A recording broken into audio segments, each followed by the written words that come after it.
I was a lost soul, easy anger, no control. Young guppy swimming in Satan's fishbowl. I used to lash out, scarred so I acted out. I hit the club with the thugs and drank till I passed out. Sold marijuana, stay connected to the drama. Stop praying to the sun. Hey everybody, how y'all doing? Welcome back once again. This your boy Devotion. Solomon CAIN. Once again, we are back for Testimony Tuesdays. Last week I was a guest. I got married happily, but I'm back now. Congrats. And then we have a special guest. Well, he's always been here, but my good brother Solomon CAIN.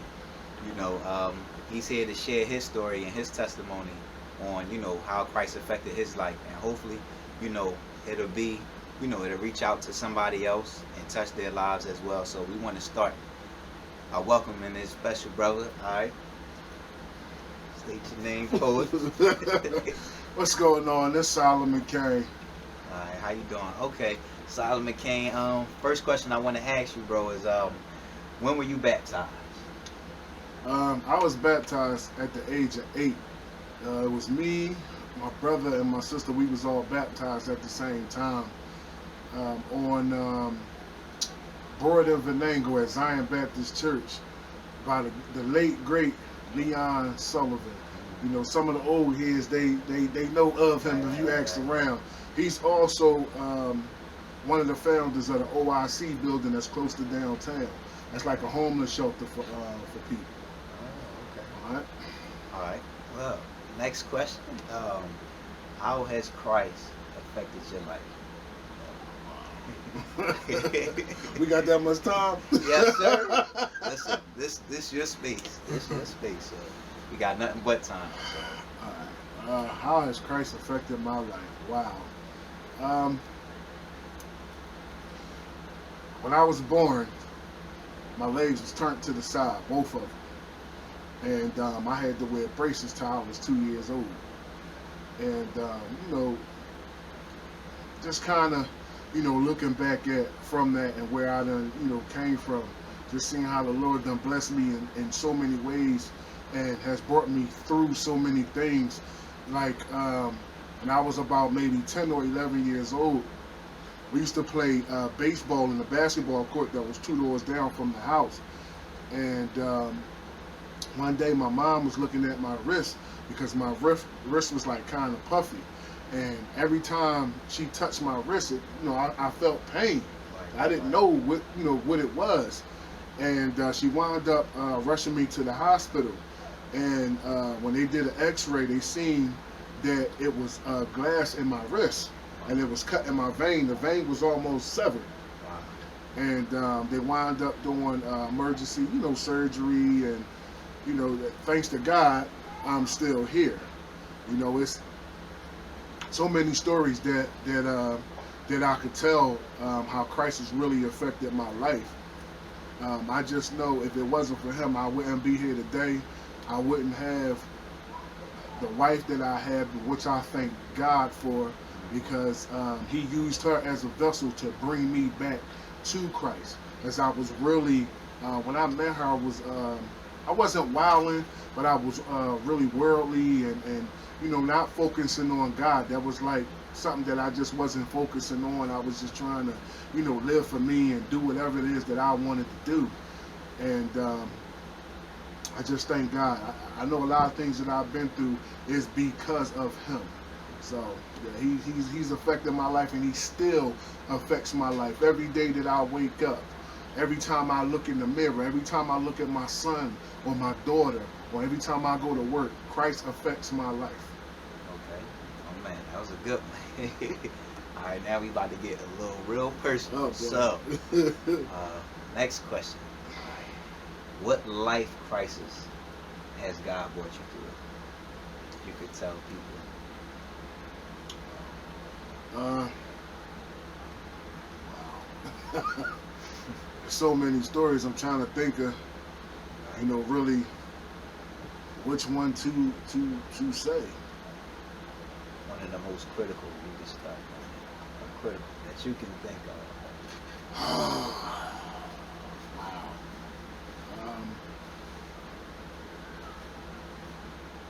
Wow. I said, it's just so many, man. I'm really trying to think here on what story, to tell. When I was younger, I used to smoke, and my wife used to pray every day for God to, deliver me from that. And it definitely didn't happen overnight. Right. It was like every day I was in the garage, just smoking and smoking and smoking, just not really paying attention to, my life, my wife, my kids. I just felt like as soon as I got off work, all I wanted to do was just go in the garage and just blow my life away. And like I said, I know my wife was praying without ceasing, and she would talk to me about it. And one day, one of my friends that I used to get it from, he got shot, and it was execution style.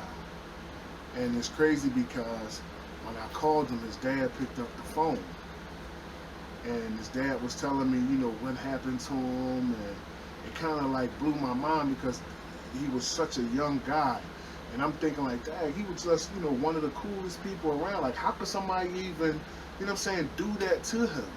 But death don't care nothing about that. And I felt like God was trying to show me something, to tell me that I needed to stop and focus on my life and wake up and thank God for the things that I have in front of me. So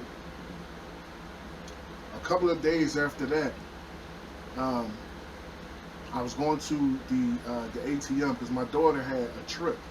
So I was going to the ATM to get her some money out for the trip. And this is when we was living at Mount Airy. And when I came back, when I was right on the block, I was right down the street from my apartment. As I'm walking down the street, I see like 4 or 5 young guys walking towards me with hoods on. So as I get closer to them, one of the guys in the front said to me, "What's up, old head? What you looking at?" And back then I wasn't where I'm at right now. Right. You know what I mean? I wasn't in the spirit. My flesh was on fire. So I said to him, I said, "Well, the only way you know that I'm looking at you is because you looking at me." And his response was, "Well, how would you feel if I shot you?" And he pulled out a gun. So my first response when I seen the gun was, "If you shoot me, you better kill me." And it's like I had a premonition after I said that to him. I started thinking about my son and my daughter and my wife. And I'm like, I'm out here trying to play this tough guy. What happens if they shoot me or they kill me right now? What's going to happen to my daughter? What's going to happen to my son? What's going to happen to my wife? So I took a minute and I thought about it, and I said to him, I said, "Listen, young fella, all I'm trying to do is be something that you don't have." And he said, "What's that, old head?" I said, "A full-time father." And he said to me, "How you know that I don't got a full-time father?" I said, "Well, if you had a full-time father, you wouldn't be out here acting crazy like that." And one of the guys that was with them, he was in the back. He said to him, he was like, "You know what? Let old head go." And they let me go to my house. And I'm not gonna lie, I was shook up. I was a little shaken. Any normal man would be. And I really just felt like God was just really sending a message to me, that it was just His protection, letting me know no matter what you do, even when we ain't focused on God, He's still focusing on us.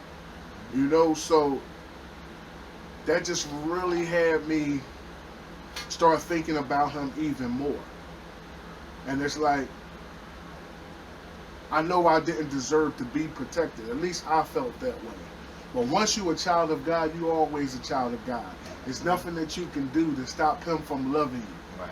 You know, so I felt like that was one of the deepest crises that Christ has brought me through, because it's a lot of, one of my cousins got shot in his leg one time and he died, man. You know what I'm saying? He didn't even get a chance to start his life. He was only like 17.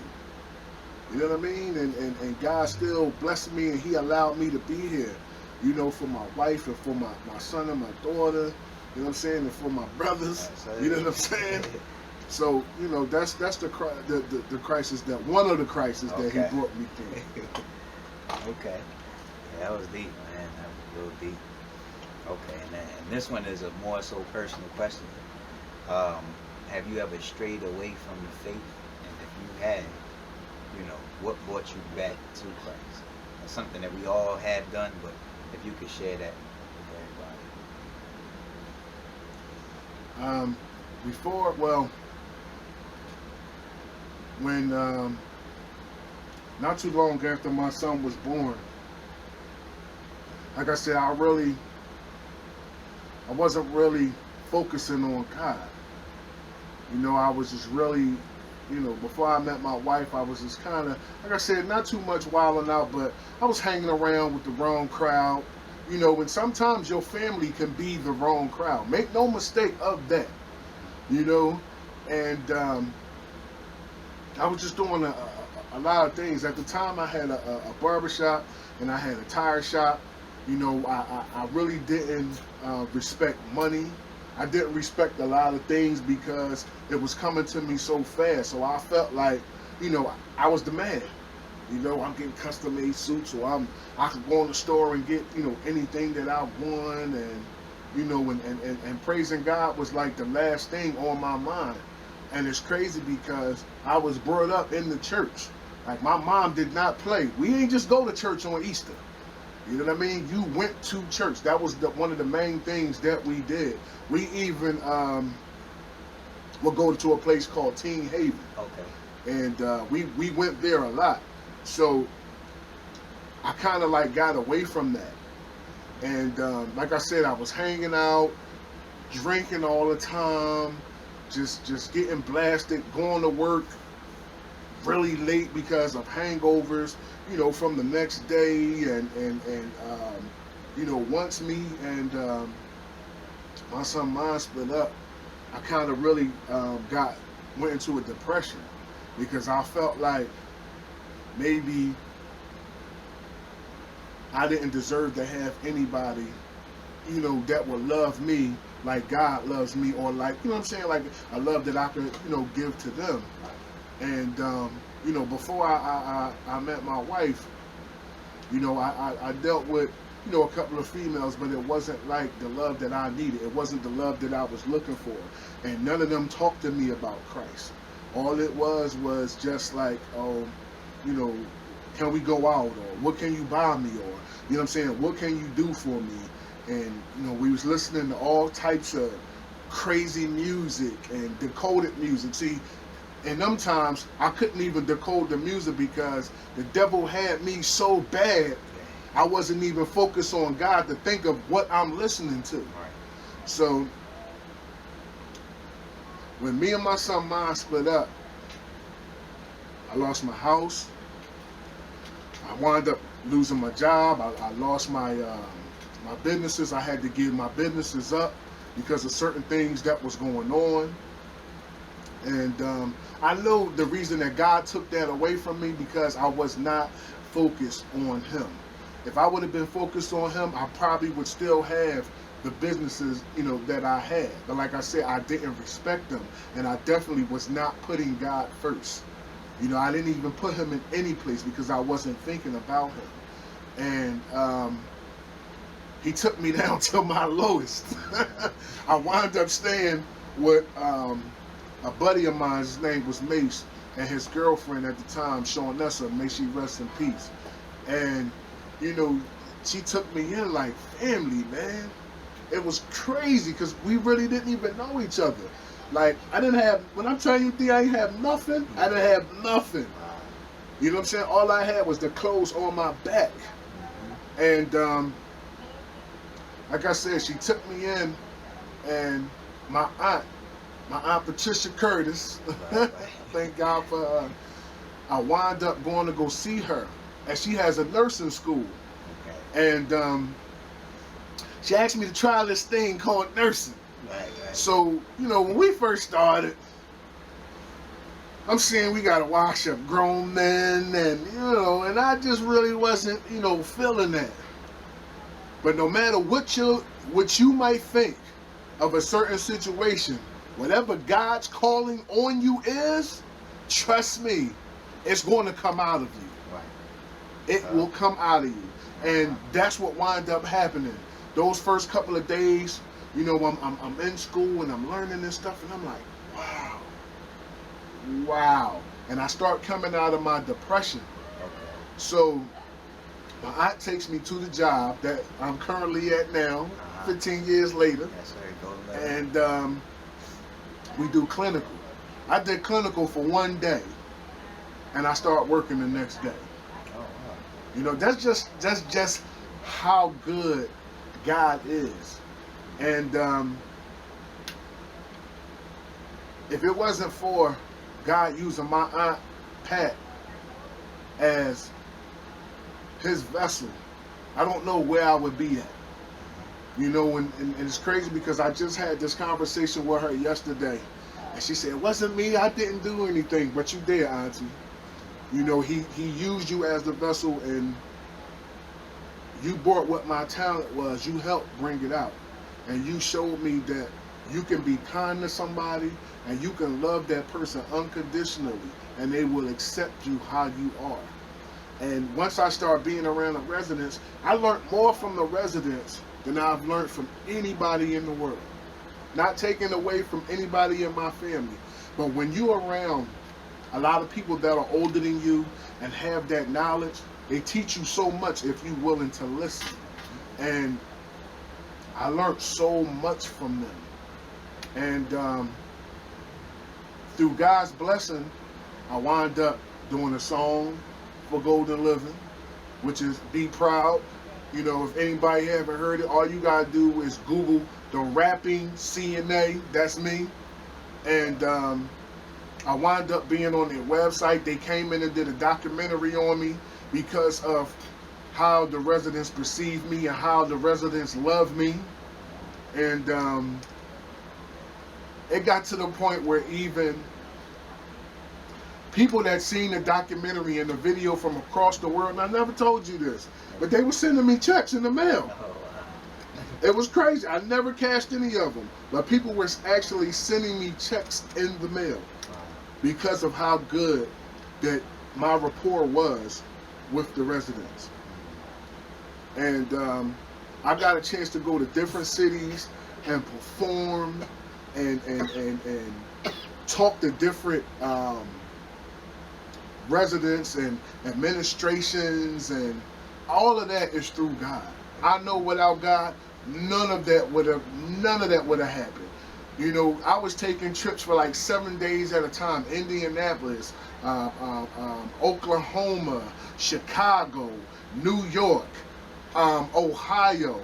I was at these places for like 7 days at a time and ain't paid 1 cent, and was making like $2,000 a show. All of this is because of God. Without God in your life doesn't even exist. Not at all. So that's the crisis that, you know, he brought me through. I know it was long, but Yes, that's the crisis that he has brought me through. And one thing that I will never be able to do is thank him for how much he blessed me, and I will never be able to pay my aunt back for everything that she's done for me, D. I went to her when I didn't have nothing. I didn't have nothing, D. And she still believed in me and took that time to help nurture me. Like the seed was already planted. Yeah, You know what I'm sure saying? was. It sure was. The seed was already planted, and my aunt helped it grow. You know, through God's blessing. So, you know, that's the crisis that he brought me through. He took me when I ain't had nothing, and put me back on my feet. So now I got the last and final question. This one might be your favorite. So you're gonna take some extra time out for this one. All right. Okay. If you can encourage a non-believer, you know, as far as coming to Christ and developing a relationship with God, if you could encourage a non-believer, somebody that's lost, who don't know Him, you know, what would be something that you would say to them? What kind of advice, or, you know, godly advice mainly, would you give them, you know, from your perspective? Wow. One of the things that I would say to a non-believer is look at the human body. Look how the human body works. Look at the way that if you harm your body, if you break something in your body and it swells up the hill, that's God. Yeah. You know what I'm saying? That's God. Look at the birds, the trees, the skies. All of that is God. Matter of fact, okay, let me just go a little bit deeper. Yes, sir. Take your time. Let me go a little deeper. Okay, you know how if you look at how the world disrespects Jesus and how they disrespect God, they're fighting so hard to take them out of schools, to bash the churches, to make Christians look bad. They're trying to make a lot of religions look bad. It's not just the Christians. But if God wasn't real, right? If God wasn't real, why are they fighting so hard to prove to you that He don't exist? That's what you need to think about. Because if you wasn't a threat to me, why would I even be saying something about you? Why would I try to get rid of your existence? If you're not a threat, if you don't exist, if nothing that you do matters, why would I be trying to talk about you to get rid of you? Why would I try to tarnish everything that you've done? Why would I try to change the way that the Bible is? Why would I try to change the way that we are supposed to act? Not through the world's eyes, but through the Bible. Basic instructions before leaving earth. Why would I try to change that? One thing that we have to understand is that you can't look through the eyes worldly. You have to become one with Christ. Okay, let's try this. Try living worldly and try living Christ-like, and you tell me which one is more civilized. That'll let you know that Christ exists. If you open up your heart, any situations that you have been in, that you have gotten out of, it ain't because of you. You can't do it. Christ is the reason that you are out of that situation. Even when you don't pay Him attention, even when you ain't paying tithes, even when you ain't paying Him no mind, He is still focused on you. If you never picked up a Bible and read, just read, just a little bit, and I promise you, you'll be intrigued. Stop listening to what everybody else is telling you, and pick the book up and read it for yourself. See, one of the things that a lot of us do is we'll come up with excuses to make us comfortable to not do certain things, right? Like we'll say, I ain't gonna go to church. There's a bunch of hypocrites at the church. It's hypocrites at your job too, but don't you still go there to work? Right. So what you need to do is don't follow the man, follow the message. That's what's important, the message. And the closer that you get to Christ, the more your eyes open. Because there's so much stuff going on around us today. You know what I'm saying, little bro? Yeah. There's a lot of stuff going on around us today, and I mean this right in front of our face. And until your eyes are open, until you have that one-on-one relationship with God, you ain't going to see it. Yep. You're not going to see it. You're going to be camouflaged to the ignorance of the world, that you won't understand. You're just like, oh, well, I got to get the latest sneakers. I got to have the biggest TV. I got to have the best car. It's not about that. God don't care nothing about that. He didn't even put you here for that. That's not the reason that he put you here. But the only way that you're going to know your purpose, you can't tell yourself what your purpose is. Your mother can't. Your father can't. Your brother can't. Your sister can't. No human being can tell you what your purpose is. You know why? Because they didn't create you. Yep. They did not create you. So they cannot tell you what your purpose is. All people can give you is a hypothesis. A hypothesis is an educated guess. That's all they can give you. But God can give you the truth. So for those who don't believe, I just ask you to search your heart. Because that's where he at. See, when you give your soul to the devil or you doing the devil's work, you can best believe he gonna want something from you. Ain't nothing in this world free but Jesus. He don't want nothing from you but your love and obedience. And he can't do nothing but take you higher. Your soul is priceless. Some try to sell it, but it's priceless. So with that being said, this your man Solomon CAIN. This your boy Devotion. Stay tuned next week for more Testimony Tuesday. Beautiful testimony, brother. It's a lot of good things I could say. You know, unfortunately we don't have time, but we will have. I think we got something a little special planned, something kind of different for next week. You know, hearing my brother give his testimony, it made me really think about a lot of things. You know what I mean? And I love this brother dearly, and my family as well. You too, bro. But we came a long way.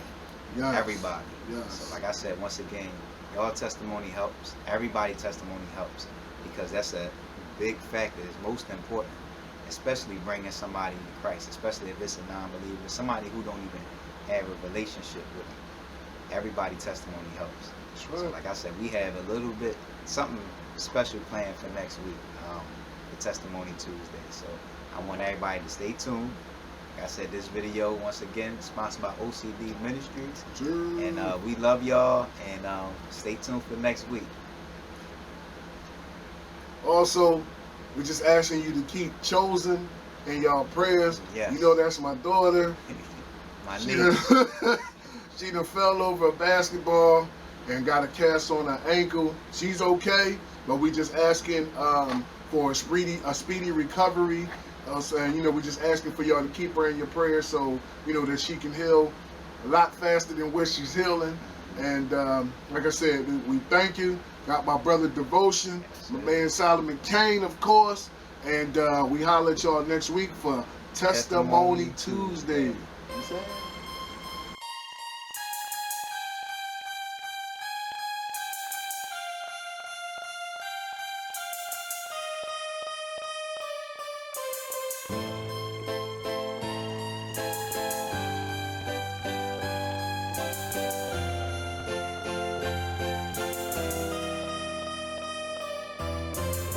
I was a lost soul, easy anger, no control. Young guppy swimming in Satan's fishbowl. I used to lash out, scarred so I acted out. I hit the club with the thugs and drank till I passed out. Sold marijuana, stay connected to the drama. Stopped praying to the sun, moving further from the Father.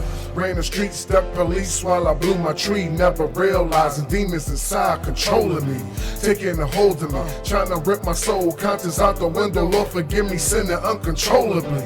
Then he spoke to me, this ain't how it's supposed to be. That day I heard his voice, the spirit of God came over me.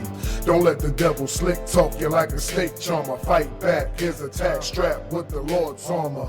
Don't be scared, get prepared, evil's everywhere. That light at the top.